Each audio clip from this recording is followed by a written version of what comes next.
예, 안녕하십니까. 예, 지성불교연구원 원장 이태승입니다. 예, 오늘은 한국 근대 불교 이해 첫 시간으로요. 한국에서 인도 철학의 출발이라는 제목으로 말씀을 드리겠습니다.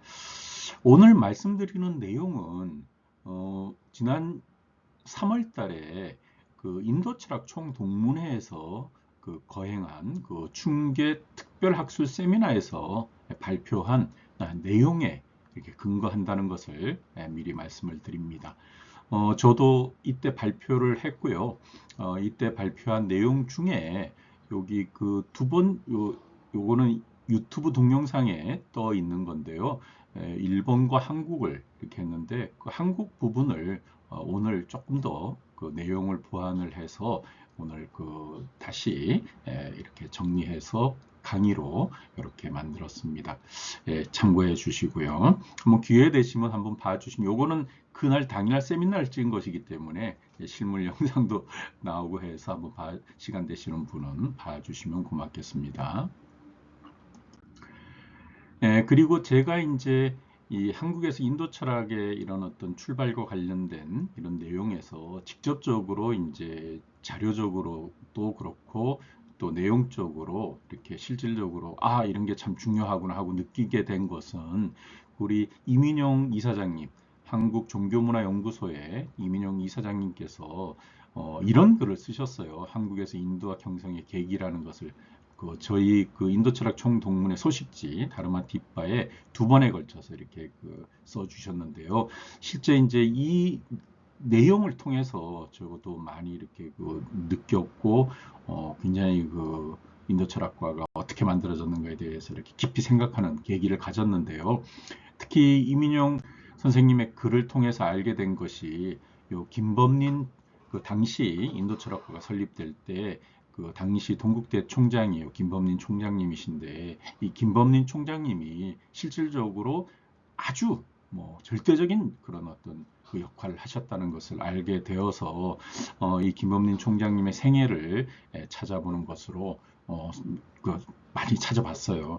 그래서 오늘 내용도 이 김범린 총장님이 왜 인도 철학과에 그렇게 애정을 갖고 또 그렇게 인도 철학과가 필요하다는 것을 실질적으로 이렇게 또 역사를 하셨는지 그런 것들이 오늘 중요한 내용이 될 것 같습니다. 저희 인도 철학과 인도 철학 이런 개념은 서양 철학, 동양 철학 이런 개념도 있을 수 있지만 어떻게 보면 이제 중국 철학이라든가 일본 철학이라든가 어떤 지역적인 개념을 이렇게 갖는데요. 실제 이제 인도 철학이라는 이런 말은 동국대학교 인도철학과가 이렇게 형성이 되면서 설립이 되면서 이제 중요한 그런 학문적이고 또 실질적 사회적으로 중요한 의미를 갖게 됐지만 우리나라 역사를 이렇게 통해서 보면 63년 이전에도 아마 그런 어떤 인도 철학이 당연히 이렇게 사용되었으리라고 생각을 해서 한번 그런 것도 좀 찾아볼 필요가 있다 하는 생각이 들어서요. 먼저 여기 동국대학교 인도철학 설립 이전에 인도철학이란 말인데요. 한번 읽어보면요. 한국에서 인도철학의 본격적인 전개는 1963년 동국대학교의 인도철학과가 설립됨으로 이루어진다. 그렇지만 인도철학의 명칭은 인도철학과가 설립되기 이전에도 사용되었던 것을 알 수 있다. 일제시대에 발행된 잡지나 동국대학교 전신의 해화 전문 학교의 교과목 등에서도 확인할 수 있다. 하지만 이 시기의 인도 철학에 관한 의미는 시대 사정상 큰 의미를 갖기 어려웠다고 생각되며 학문적인 의미나 역사적인 의미를 갖는 인도 철학 용어는 인도 철학과의 설립을 계기로 본격적으로 알려진다고 할 수 있다. 1963년도에 이제 동국대 인도철학과가 설립이 되는데요. 이제 요즘에는 이제 동국대학교 학술원에서 학술원의 그런 사이트, 불교 기록문화유산 아카이브 이런 사이트를 통해서 일제시대의 그런 잡지라든가 그런 잡지 속에 이제 인도철학 이런 용어들 이런 것들도 우리가 알 수 있어요. 그 다음에 동대 70년사에도 이제 인도철학과가 구체적으로 어떤 계기로 설립되었는가 이런 게 나오는데요. 여기 지금 요 자료 1이 학술원의 그런 아카이브에서 잡지와 관련된 내용을 통해서 인도 철학을 살펴본 그런 내용인데요. 그런 잡지 속에 이제 그런 일제시대에 일제강점기에 우리 발행된 잡지 속에 이제 인도 철학의 이런 용어들, 이런 것들도 한번 살펴봤어요. 근데 생각보다는 많지 않지만 그래도 이제 그 일본과의 관계에서 이렇게 중요한 그런 어떤 그 정보가 이렇게 담겨 있는 것은 확인할 수 있었고요. 그 다음에 이제 해화 전문 시대의 교과목에도 인도 철학 교과목이 있어요. 불교과하고 흥학과라고 이렇게 되어 있는데 불교과 교과목에 인도 철학이라는 이런 그 교과목이 있다는 거. 그리고 이런 것들은 향후에 근대 그런 어떤 불교를 연구하시는 분들한테는 중요한 연구 테마가 이게 누가 이렇게 설치를 했고 누가 가르쳤는지 그런 것들도 재미있는 테마가 될 것 같아요. 그 다음에 이제 우리 인도 철학과는 보통 1964년도에 이제 신입생을 받는다고 했는데 여기 동국대학교 그 메인 페이지에 그 대학교 연역에 이렇게 보면 1963년 12월 31일 날 인도 철학과 20명 그 기준으로 해서 그 신설했다. 이런 내용이 있어서 1963년도 이사회 결정에 근거해서 64년도에 그 첫 신입생을 받았다. 뭐 이렇게 얘기하는 게 그렇게 얘기하는 게 맞을 것 같아요. 그런 어떤 그렇지만 이제 1963년도에 그렇게 이제 인도 철학과가 설립이 되는데 그 당시에 이제 총장님이 김범린 총장님이신데요. 김범린 총장님은 1899년에 태어나셔서 1964년 3월에 이렇게 돌아가시는데요. 실질적으로 총장님으로 취임한 게 1963년 7월인데요. 어떻게 보면 굉장히 뜻밖의 이제 일찍 돌아가셔서 좀 안타까운데, 그렇다 하더라도 그 짧은 시간 동안에 상당히 많은 일을 했는데, 그 중에 하나가 이제 그 인도 철학과를 설립한 그런 일이 되겠어요. 그리고 이 김범민 총장이 대표적인 그런 어떤 행정가로서, 정치가로서 이 문교부 장관을 6.25 때, 6.25 당시에 문교부 장관을 지내셨어요.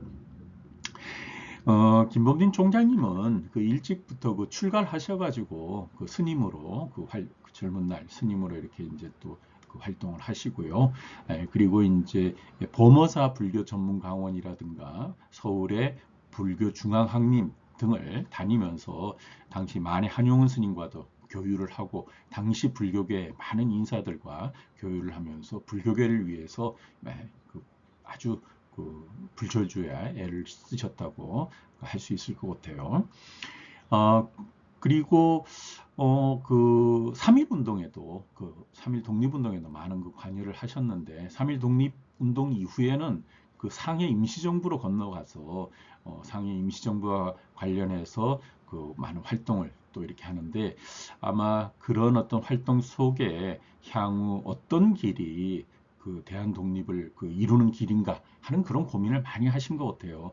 그랬을 때 이제 김범린 선생님께서는 그 중국의 어떤 그 유학단을 통해서 이 프랑스 불란서로 유학을 가요.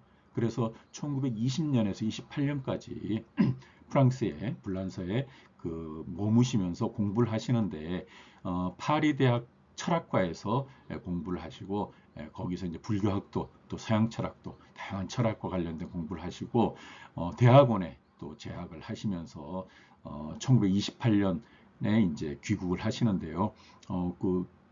불란서에 계시면서 세계 피압박 민족 반제국주의 대회에도 참석하셔서 대한 독립을 위해서 그 애를 쓰셔요. 그 다음에 이제 귀국하신 뒤에도 1930년에서 32년 사이 2년 동안 그 일본의 고마자 대학에도 유학을 하신 것으로 나타나고 있어요. 그리고 이제 그 유학하고 돌아오셔가지고 그 한국에서 그 당시 이제 일제 강점기 시대지만 불교계를 위해서 굉장히 많은 애를 쓰시고 중앙불전 여기 중앙학림의 후신인 그 중앙불전 중앙불교 전문학교의 교수도 취임하시기도 하고 또 하여튼 불교계를 위해서 애를 쓰시고요. 그 다음에 이제 해방 이후에도 그런 정치적인 그런 어떤 영향력을 발휘해서 상당히 많은 일을 하세요. 그리고 1948년에 동국대 이사장도 취임을 하시고 1963년 7월에 동국대 총장으로 이렇게 취임을 하시게 되는데 어쨌든 이 화려하고 또 일제시대라는 그 어려운 시대에 스스로를 개발하시고 스스로 공부하시고 그것이 대한독립을 위한 길이라고 해서 굉장히 애를 자신을 갈고 닦는데 불철주야 애를 쓰신 것을 알 수가 있을 것 같아요.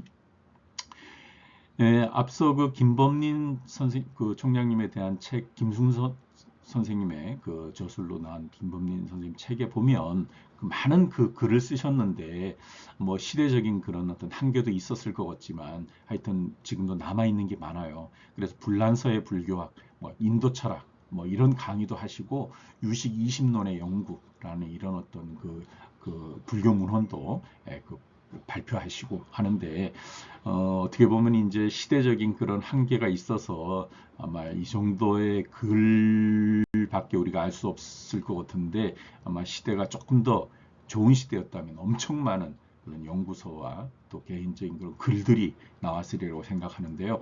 어쨌든 그 어려운 시대에 그런 서양의 그런 정보를 알려주시고 스스로 그런 어떤 불교학을 위해서 애썼다고 하는 것도 우리가 충분히 이해를 할 수 있을 것 같아요. 특히 이제 그 유식 20논의 연구라고 해서 뭐 산스크리트에 대한 어떤 해석도 하시고 현장이라든가 진제역에 대해서도 살펴보시고 하는 이런 것들이 실질적으로 이제 그런 스님으로서 불교를 공부를 하시면서 새로운 불교학, 서양에서의 그런 어떤 학문적인 방법론에 의거하는 새로운 불교학이 필요하다 하는 이런 것을 몸소 이렇게 보여주시고 이렇게 해야 된다는 것을 아마 많은 사람들한테 이렇게 보여주셨던 것 같아요. 그래서 굉장히 그 시대적으로 불교계에서는 앞서갔던 그런 인물이라고 생각이 되는데요. 특히 이제 그 김범민 총장님께서 그 공부하는, 연구하는 어떤 교수라든가 연구하고 공부하는 학생들에 대해서 절대적인 아낌없는 지원을 하겠다 하는 그런 뜻이 보여지는 요 취임사 중에 일부분인데요. 아주 상당히 아주 중요하게 또 유명한 그런 글귀에서 한번 소개를 드리면요. 학문 없는 학원은 시체와 같고 학적 업적을 내지 않는 학자는 노래하지 않는 가수나 다를 바 없다. 백성을 괴롭히는 정치가 필요 없듯 공부하지 않는 학생은 소용이 없다. 이런 내용을 총장 취임사로서 말씀을 하시는데 아마 이런 걸 보면은 당시 이제 동국대학교가 그 어떤 그 연구 또는 뭔가 이렇게 시대를 앞서서 그 인재를 배출하는 그런 학교로 만들겠다 하는 그런 의지가 아주 분명하게 드러나는 그런 취임사의 그 일부라고 생각이 돼요. 그런데 이제 이런 김범린 총장님의 그런 어떤 그 개인적인 염원이라든가 그 생애에서 보여지는 그런 어떤 그 원력이라든가 이런 건 이제 보여지지만 이게 이제 인도 철학과로 이렇게 직접적으로 뭔가 이렇게 매치가 되는 데는 아마 또 다른 요소가 있었던 것 같아요. 그것을 이제 그 이민영 이사장님께서 써주신 다르마 뒷바에 보게 되면 그것이 바로 서양에서 공부하고 돌아온 이기영 박사님을 만난 것이다. 그렇게 이제 얘기를 하는데 아마 그것은 올바른 지적이라고 생각을 해요. 그랬을 때 여기 이제 그 이명 선생님께서 김범린 총장님이 이제 그런 인두철학과를 직접적으로 만드는 계기는 개인적인 원력도 있지만 이경 그 교수님과 그런 어떤 만남이다. 이런 것을 이제 확실하게 밝힌 건데요. 여기 뭐 김범린 총장 시대의 인도철학과 비교사상연구소, 불교박물관, 비교문학교육고 연구원, 대학선언 진짜 당시 없었던 새로운 걸 이렇게 많이 만드셨지만 실제 이제 인도철학과를 그 만든 이제 그런 어떤 직접적인 계기는 그 어떻게 보면 프랑스에서 그 유럽에서 공부한 자기 그 젊은 날에 그런 어떤 그 학위까지는 못 갔지만 김범리 총장이 아쉬움으로 남아있던 그거를 이루고 온 이경 박사님하고 만난 것이 어떻게 보면 이제 인도 철학과를 만들어야 되는 당위성으로 직접적으로 이렇게 그 어떤 계기가 되었다 하는 것을 그 이민영 선생님께서 이렇게 말씀을 하세요. 그리고 이경 박사님은 당시 이제 유럽에서 가장 위대한 그런 불교학자라고 했던 에티엔 라모트의 그런 제자로서 굉장히 그런 어떤 그 화려한 그리고 또 경성 제국대학 출신이고 뭐 여러 면에서 동국대를 빛내줄 수 있는 분이기 때문에 인도 철학과를 만들어야 되겠다는 것을 더 빨리 또 빨리 이렇게 또 그 생각을 하셨다고 그런 말씀을 하시는데 올바른 지적인 것 같아요. 이 다르마디파 6호에 나와 있는 글입니다. 그리고 이제 동국대 70년사에 보면은 인도 철학과를 소개하는 내용 중에 이런 글이 있어요. 그 요거 한번 읽어보면요. 즉, 불타 탄생 이전에 고대 인도 문명을 다각도로 다루어 불타 출현이 지닌 사상적 문화적 의의를 천명하고 불교의 세계성을 교리면으로 이해하는 기초학을 개척할 뿐 아니라 불교 연구에 있어서 종래의 한역 경전 위주의 전통을 타파하며 인도 고전어로 된 경전 연구의 터전을 마련하기 위하여 개설된 본 인도 철학과는 불교 연구의 철저와 이를 통한 무한한 사상 전개를 기도하던 김 총장의 이성과 신념이 구현된 본방 유일의 특수한 학과입니다. 그 인도 철학과 설립에 대한 그런 어떤 확고한 그런 김범린 총장님의 의지가 담긴 인도 철학과다. 이런 내용을 동국대 70년사에서 이렇게 얘기를 하는데요. 우리가 그 김범린 총장님께서 살아오신 그런 생애라든가 또 그분이 불교학에 대한 열정 이런 걸 생각해 보면 뭐 이런 말은 충분히 우리가 이렇게 가슴속으로 느껴지는 그런 내용인데요. 어쨌든 인도 철학과는 그런 어떤 그 인도의 그런 새로운 그런 언어학적인 토대를 통해서 불교학을 더 발전시키려고 했던 김범린 총장의 이상과 신념이 담겨 있다. 이런 말씀을 그 동국대 70년사에서 하고 계세요. 그랬을 때 이제 김범린 총장님이 그 인도 철학과를 설립을 하고 또 인도 철학과의 전임 강사로 그 이경 박사님이 오시고 그 또 다른 교수님 오시는데요. 인도 철학의 초대 교수진을 살펴보면요. 이경 박사님이 이제 그 전임으로 아마 당시 전임이라고 생각이 돼요. 그 이경 박사님께서는 경성제국대학, 벨기에 루뱅대학에서 철학 박사학위를 받으시고요. 그리고 이제 그 초대 교수진으로서 네 분이 계시는데요. 그 중에 이제 서경수 교수님이 그 학과 설립 시에는 아마 강사로서 계셨던 것 같은데요. 서울대 종교학과 출신의 동국대 대학원에서 불교학과를 전공을 하신 불교학을 전공하셨고요. 그 다음에 이제 그 원의범 교수님께서 부임을 1967년에 이렇게 부임을 하시는데요. 원의범 그 교수님께서는 회화 전문 출신에서 서울대 종교학과에서도 공부하시고 원광대에서 철학 박사학위를 받으시고요. 그 다음에 이제 정태혁 교수님이 1971년에 이렇게 부임을 하시는데 동국대 불교학과 출신으로 일본에서 또 공부를 하시고 최종적으로는 대만에서 이렇게 학위를 받으세요. 그래서 보통 이제 저는 동국대학교 그 인도철학과 1980년에 들어갔는데요. 인도철학과에 그 들어갔을 때 이 네 분의 교수님들이 이렇게 계셨던 것을 그 네 분의 교수님으로부터 저희들도 이제 공부를 배우기도 했는데요. 하여튼 이렇게 해서 네 분으로 인해서 이제 인도철학과 교수진이 이렇게 구성이 되죠. 자, 그랬을 때 이제 그 인도 철학과의 출발과 또 의의를 살펴보면요. 이렇게 이제 정리를 하면 될 것 같아요. 한국에서 인도 철학의 출발은 1963년 동국대학교에 인도 철학과가 설치됨으로써 이루어진다. 인도 철학과의 설치는 한국의 불교학 발전을 염원한 당시 총장이었던 김범린 선생의 굳은 의지가 담긴 결실이었다. 어려서 불교에 출가한 김범린 선생은 일적 강점기에 청춘을 보내며 나라가 독립하는 길이 보다 넓은 세계의 견문과 지식을 몸소 갖추는 데 있다고 생각해 중국 유학 단편의 불란서로 유학을 떠난다. 불란서 파리 대학의 철학과에서 공부하는 중에도 대안의 독립을 위한 노력을 계속한 선생은 대학원 재학 중 한국 불교계의 요청으로 귀국한다.